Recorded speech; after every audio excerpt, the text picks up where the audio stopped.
At Point Lobos, people have become a part of the landscape, and not a bad part either. We are tolerated and largely ignored by the local residents. And maybe that's the way it should be.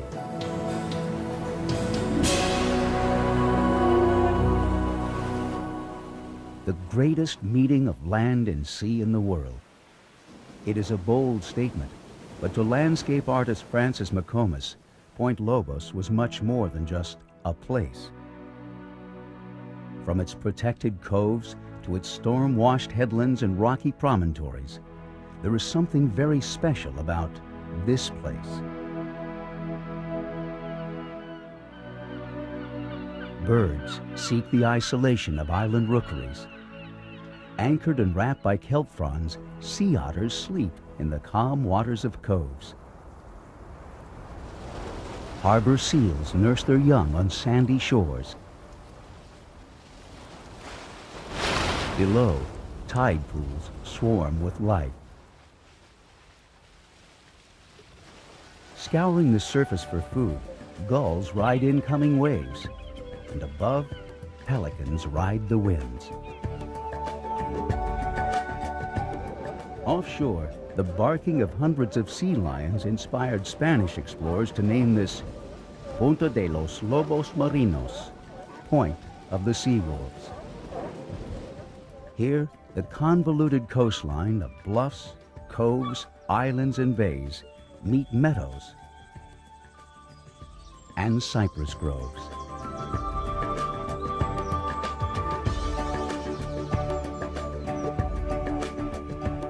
South of Point Lobos, the mountains of the Santa Lucia Range plunge into the Pacific along the Big Sur coast. To the north, the broad sandy arc of Monterey Bay lies at the edge of a deep submarine canyon that leads to the depths of the ocean. In between is the Monterey Peninsula, and just south of the Carmel River, a rocky outcrop of land, Point Lobos. Point Lobos State Reserve is protected, a vital part of the California State Park system. Though parks are for people, preservation comes first at Point Lobos. Beyond its natural beauty, what makes Point Lobos so unique is its diversity. Several very different habitats meet here, and life abounds. Offshore, the rich marine environment surrounding Point Lobos was designated as the first marine reserve in the nation in 1960 and a national marine sanctuary in the 1990s. The deep waters of the open sea come close to Point Lobos in the Carmel Submarine Canyon. This is the domain of deep water pelagic fish and gray whales.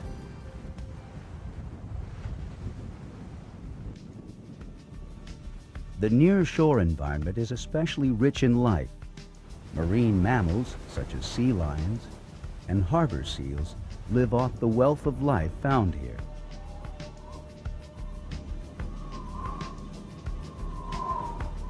In the relatively shallow underwater realm of the kelp forest, numerous small fish and invertebrates find shelter. Sea otters live much of their lives in and around kelp beds. The surf and intertidal zone is one of the most demanding environments of all. Only specially adapted organisms can survive a life in between the land and sea, a life tested by the brutal power of crashing waves. This habitat is stalked by numerous predators, both above and below the ever-changing waterline. On land, the low ground-hugging plants and dense shrubs of chaparral survive the onslaught of winds, salt spray, and desiccating sunlight.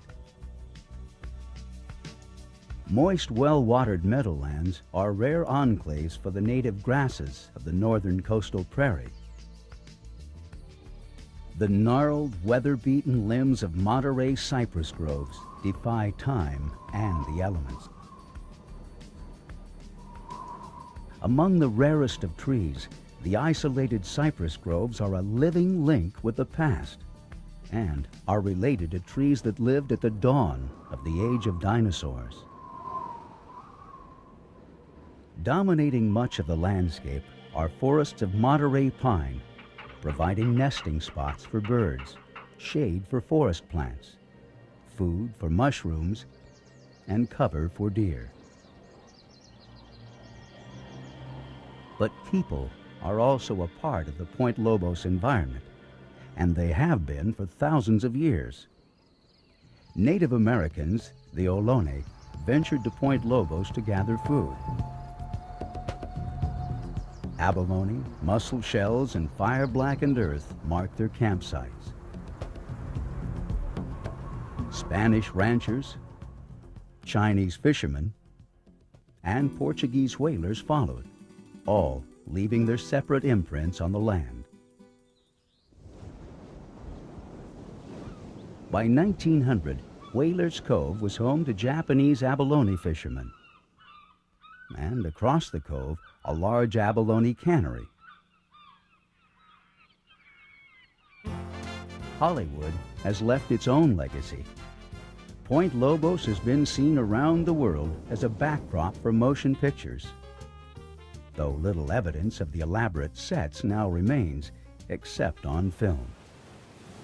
The geology of this place is what sets the stage for Hollywood and for all that we see.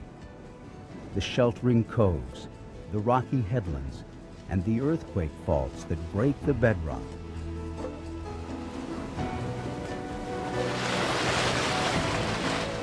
In fact, this entire stretch of coastline is a small sliver of the Pacific Plate moving northwest. It is a journey that began millions of years ago and over 1,000 miles to the south in the subtropics. The oldest rocks at Point Lobos and this part of the California coast were formed over 100 million years ago when dinosaurs walked the earth. These rocks cooled far below the Earth's surface, possibly miles below when they were forming. Hot magma rising from its source deep below the crust never reached the surface and slowly cooled in its underground prison to become a hard granite-like rock known as granodiorite. Today, the fault-fractured bluffs and headlands of granodiorite still resist erosion.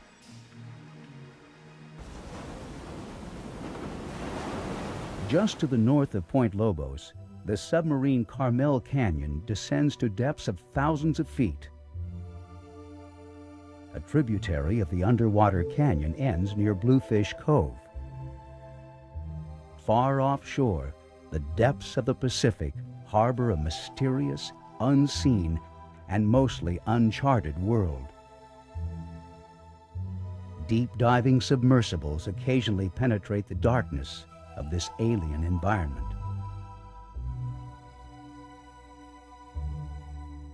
Drifting with currents, bioluminescent jellyfish light up the darkness. Large tentacled jellies thrive in nutrient-rich waters. The open sea is the domain of schools of mackerel and large pelagic sharks. Where the North American continent and the ocean meet is an underwater highway. The route was pioneered untold generations ago by gray whales. In their vast north and south migrations, they cruise coastal waters, often several miles offshore. If there is anything close to an underwater signpost for whales, Point Lobos is it. Point Lobos is one of the closest places that gray whales approach the mainland coast of California. Portuguese whalers